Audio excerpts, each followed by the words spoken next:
Hi there, and DM Nell here again, and this is another Shadow of the Demon Lord talk episode. And today, what I'm going to talk about is how I set up Roll20 for my Shadow of the Demon Lord campaign. And I've talked about Roll20 on various other recordings, and um, I've done some modifications since those recordings that I'd like to highlight on this video. So let me go ahead and launch my campaign and jump right into it. So the first thing that you'll notice is that I have on my journal, I have a number of categories over here. So I have my player characters, which are the characters that are in my game along with their backups. Then I have started work on pre-generated characters. My intent is at some point to use this campaign for potentially for online gaming conventions such as Roll20Con. And to do that, I need to have pre-generated characters. So I've started working on getting pre-generated characters set up in here, and I haven't gotten very far. But so far, what I have is 6 characters for the starting tier, and I have those same 6 up to the novice tier. And I don't think I've started. No, I haven't started on the expert or master tier yet. So those will be um, the next updates that I make. And I started with just 6 initially because I wanted to get a good sampling of the different character types that were available in the core book. At some point, I may add things outside of the core book that came later in supplements, but and some variations of these as well. But that's what I have right now. I just want to have a good sampling for anybody that joins a con game that doesn't have a character, and I can just pull one out. So I have a tab for pre-generated characters, and I have my adventures tab. This is for my campaign. This is kind of a campaign summary. It's for the first adventure, second adventure, and the third adventure. And getting ready to start the fourth adventure there. Then I have, and just kind of to show you what these are, not a whole lot of detail here. It does give me, I just, basically a place to jot down my ideas and to, just kind of give me like an outline for me to run the adventure. I don't like a whole lot of detail on my adventure outline simply because while I'm running a game, I really just don't even reference it. It's more to get my thoughts organized, and then I can refer back to it if I need to. But for the most part, I run my games from my head, and I just refer back to my notes when I forget a detail that I had included. Doesn't always work for me, but that's what I've been doing for a while, so I'm kind of stuck in that routine. All right, then I have an FX folder here, and that's where I keep all of the various special effects tokens that can come up during a game, such as a torch, such as a firebolt, cone of fire. Some of these I need to get current icons added to them. Let's see what else. Acid cone, whirlwind. So this is still something I'm working on, and it should be based off of the various spells. And speaking of spells, that's the next tab I have, the category I have. And what I've done here, and this took quite a bit of work, incidentally, I have every tradition in the game that we know about so far. I don't have the Madness tradition. I know that's a new one that's coming up. And I don't think I have the Blood tradition, which is also a new one. But these are all the ones that are in the core book and all the ones that came in the supplements up to the Demon Lord Companion 2, I believe. And then for each of these, I went in and I created a character sheet so that I could capture all the spells for the tradition. I pretty much just ignore the actual character sheet part of it, and I just use the spells part of the of the sheet. And with this, I had to, essentially go into the PDF of the core rulebook and the various supplements that these spells are found in, and cut and paste into the character sheet. And that was very time consuming. That actually took me probably 2 or 3 weeks worth of work, doing that off and on. And so, but here's what's going to buy me though. Anytime I need to cast a spell, I can just come to this spell section, go to the right tradition, and then pick the spell I want to cast. So if I want to cast a forbidden spell, let's say I want to cast Hateful Defecation, I just find the forbidden tradition and pick the spell that I want. Let's say Desire's End. And I cast it, and bada boom, bada bing, we have, the spell cast, damage and all. Now the only problem with this is if the spell requires an attack roll or something like that, I have to do that manually, separately, because the spells are not linked to a character sheet that would be for an NPC that would include their stats. But that's okay. I can live without that. So again, this is something that took me quite a while, but I think it's going to be well worth the effort. Actually, it already has been for the campaign that I started. So pretty cool stuff. Then my bestiary. Now this has been time consuming. I've been working on this for at least a year, if not longer. And I have all of the core rulebook monsters in here. I've started working on getting the supplement monsters in here. And I have tokens associated with most of these. Even the monsters that are not, common monsters, because they're specific to this game, proprietary to this game. I tried to find a token that was close enough to pass for it. And then those that I couldn't, sometimes I had to draw my own.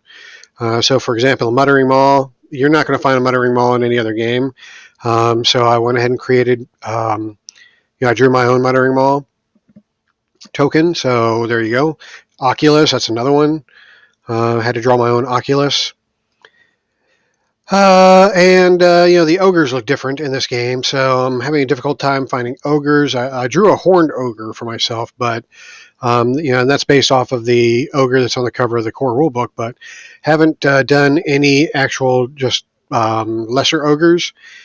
And I really don't want to use the ogres that I've found tokens for, because they look more like big people. They actually look kind of like hill giants.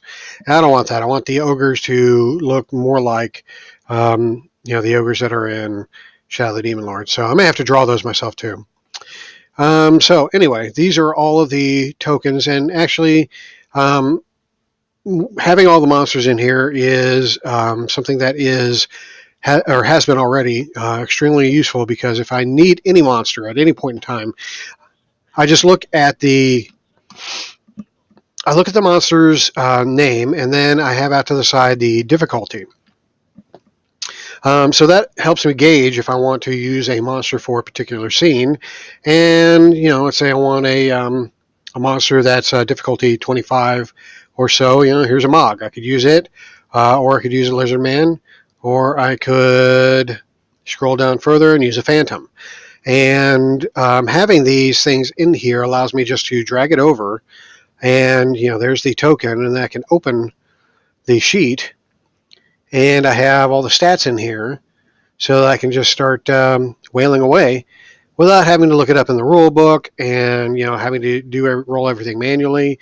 Everything's already in here. So if I do my Phantom weapon attack, it's already set up.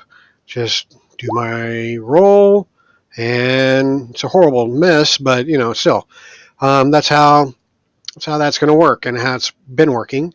So that is the bestiary tab, and that's a work in progress. I still have a lot of supplements I have to go through and get some monsters added in. But I've got a ton of, my goal was to get the core rulebook in there for sure, and that goal has been accomplished. So everything beyond that is gravy. So there you go. And my homebrew bestiary is basically anything that I created myself for my games, or have taken from other games and have converted over. So, for example, I have, I created a manipede for a game that I ran, and then I needed, let's see here. I needed some monsters that were like Kruthix in D&D, and I found the tokens for them. So I just basically modified, or not modified, but I just kind of created the Kruthid character sheet, and translated the stats from D&D over into Shadow the Demon Lord. And I may do a separate video on how to do that, but just as a quick and dirty, basically I took what the ability modifier was for each of the ability scores in D&D, and that determined what the score was going to be. So if the ability modifier for the Kruthid's strength was +3, then that would have been a 13 strength, because in Shadow the Demon Lord, the ability modifier is 10 plus every number beyond 10. Well, that's a poor way of saying that. 10 plus 1 for every number beyond 10. So, the ability modifier for 10 is 0. The ability modifier for 11 is +1. The ability modifier for 12 is +2. The ability modifier for 9 is -1. The ability modifier for 8 is -2, and so on. So that's how that works, and it's very easy just to take the D&D ability modifier to determine what the score is supposed to be. And then, the rest of these you kind of have to eyeball and just kind of figure out what's appropriate based on how powerful you want the monster to be. So it's not a science, really. It's kind of more of an art, and I really haven't done a whole lot of conversions as of yet, so I'm not really prepared to do a video on how to convert, but it can be done. So I'll give that some thought and maybe do a future video on that. Alrighty then. So those are my homebrew, and you can see I've got several in here, and use this one on my last game. I'll show it real quick. Basically, I had to draw this token because what I was looking for in my last game is a monster that was similar to the if you've seen the movie Slither, which is a James Gunn movie. It featured what's that guy's who's that guy from Firefly? Forget his name. It'll hit me later. Anyway, the captain from Firefly. He was in that movie, Slither. And Slither was basically this town attacked by these alien worms. And one of the town folk had, basically been just completely bloated by these worms. And I kind of want to emulate that in the last game that I had. So I drew a token that was kind of similar to the grotesque creature from Slither. So anyway, just wanted to share that. So what else we got? Tarask.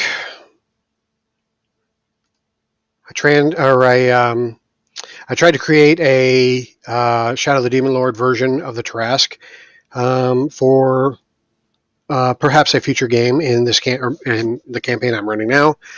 And I'm not sure I'm happy with it. For one thing, it's a difficulty 500, and I don't know if it should be 1,000. So it's still a work in progress. I'm gonna have to go through it some more and see what modifications I want to make on it.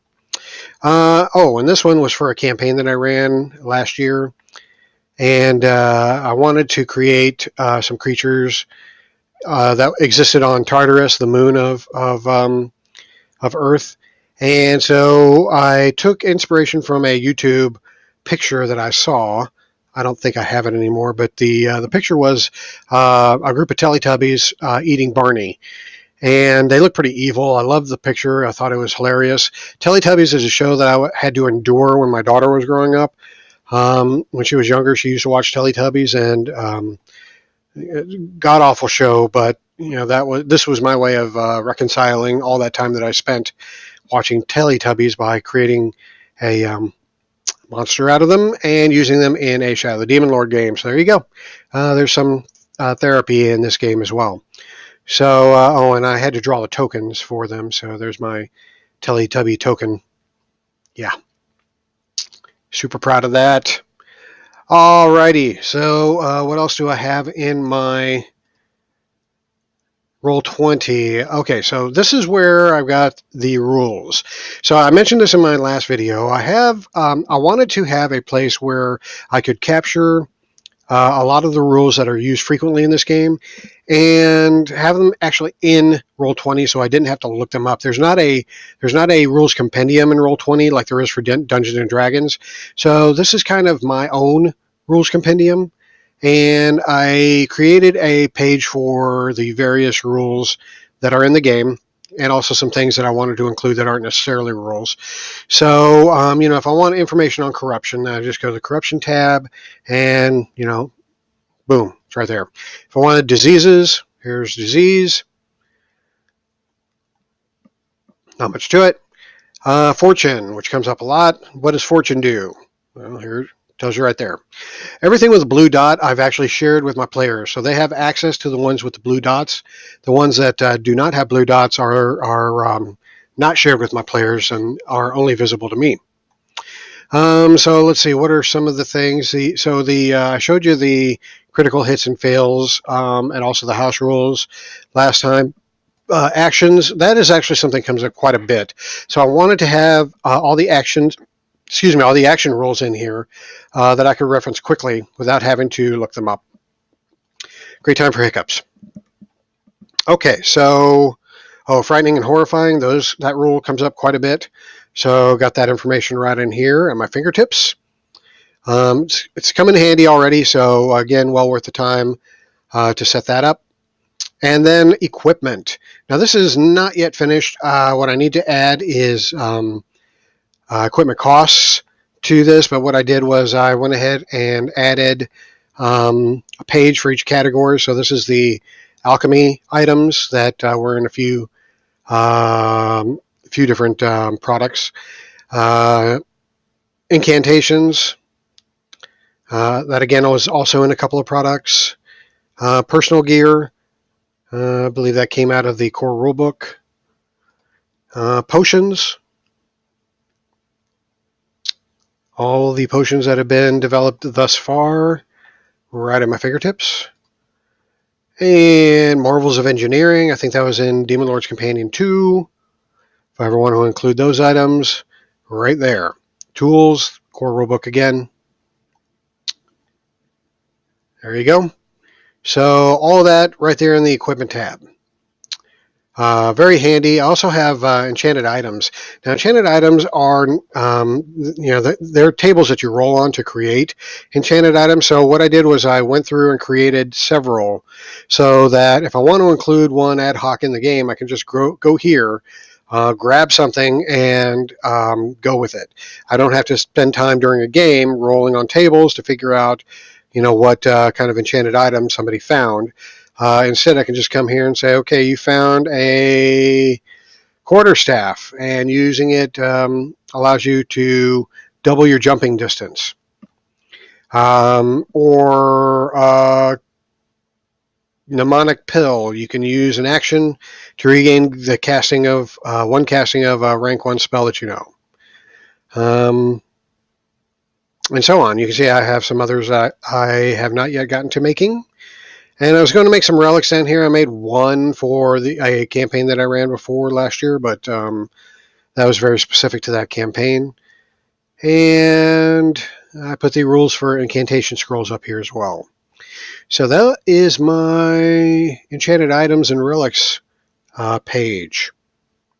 All right, so let's move on. What else do we have in here? We've got handouts. So what do I have on the handouts? I have the Nations of Rural. And what I did was, and this is also a work in progress, not done here, but I've started to create a tab or a page for the different parts of the continent of Rule, and not just the continent of Rule, but also just places of interest. Oh, goody, I don't have any viruses. That's good to know.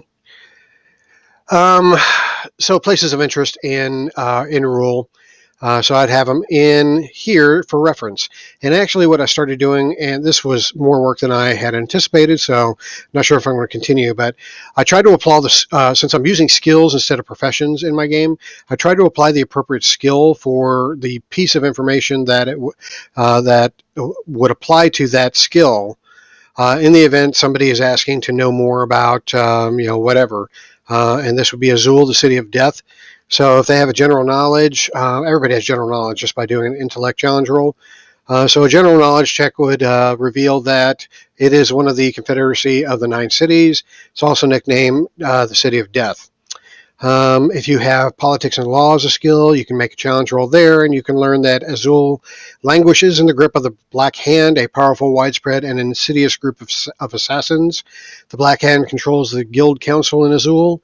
Though not through economic superiority, at least not anymore, the assassins secure their positions with the threat of lethal retribution. To move against the hand is to invite its touch, which is always, it always means death. So anyway, that's how I have... that's how I've started this, and again, it's a lot of work, so I'm not really sure I'll keep it going. So yeah, that is the nations of ROLL, and then I have geography. So pretty much the same thing, except for these are the various geographic parts of the continent. So if I want to know about Deeping's Gorge, here's a blurb that I can share with the players. All right, so that is the handout section. Nations geography. Oh, I have movers and shakers. So I tried to capture most of the named NPCs in the game in here somewhere so that I could reference them. And then this page just has the languages that are spoken throughout the various countries on ROLL. All right, so that's in the handout section. Illustrations just, essentially for, a game, if it applies to a particular scene, I'll create an illustration page here so I can pop it out and share it with the employees, with the players. All right, I was back at work there for a second. Anyway, I got a Lands of ROLL map, which should look familiar to those of you that have the book. And then I have the Northern Reach, which my current game is not in. We're actually adventuring in the Empire lands down here. So that's that. I have a tab for inactive PCs in case they die. World Gazetteer is actually where I was going to put things like this, but and also the handouts for geography, but decided against that. I can actually delete that now. There we go. And that's basically it. So that's how I've set up my Roll20 account. And I'm pretty sure I've shown this before, but just to show it off again, a friend of mine has set up some macros that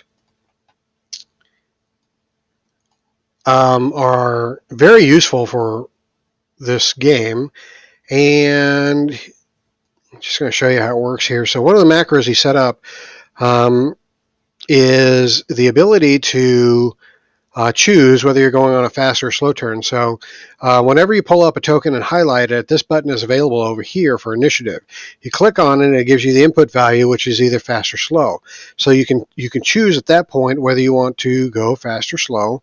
And when you have the turn order up and you click on submit, say I want my animated Hulk here to go slow, choose it, click on that, and it brings him over here as slow. This has been super helpful. My players actually love it. We played in Roll20 but without this feature on my last campaign, and we had to actually manually go over here and type in slow or fast, and that was kind of a pain.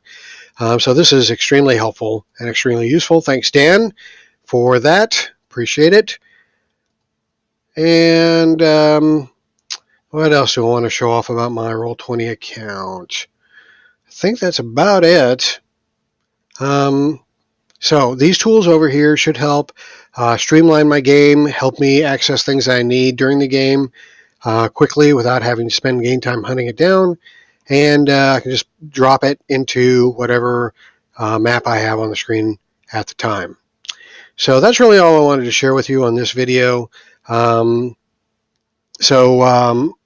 Hope you enjoyed this, and if you are interested in setting any of this up, it's fairly easy. All you have to do is, if you want to set up, let's say, a spell section or category, then all you have to do is hit the add button, and you select folder, and then you create a spells folder.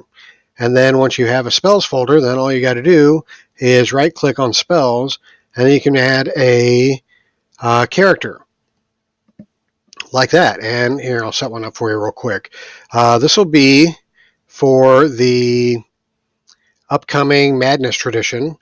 Once we get the occult philosophy book, hopefully soon.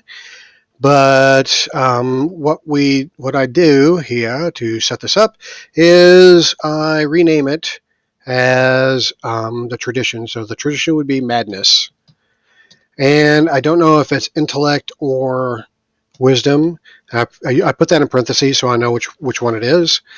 So whichever it ends up being, I will go back here and edit it and take out the whichever letter pertains to it. Then hit save, and you go to the character sheet, to the spells section, and then you can start adding spells. So the tradition would be Madness.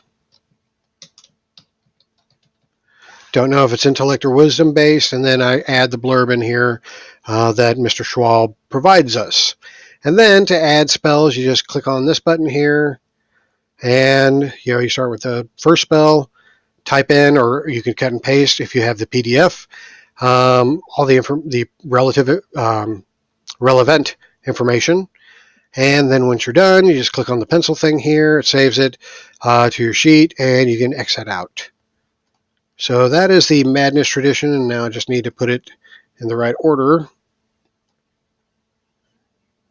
by dragging and dropping. So Madness goes before Metal. There we go. Okay, so that's how you do that. Pretty simple, although, like I said before, it is very time-consuming. So I think that's it. So thank you again for watching another one of my videos. And I'm not really sure what the next one's going to be, so I'll have to keep you in suspense until then. Might be another month. You never know. Adulting is a full-time job, so finding time to do these videos is difficult at best. So anyway, until then, a hearty hail for all you fellow cultists out there, and I will catch you on the next time.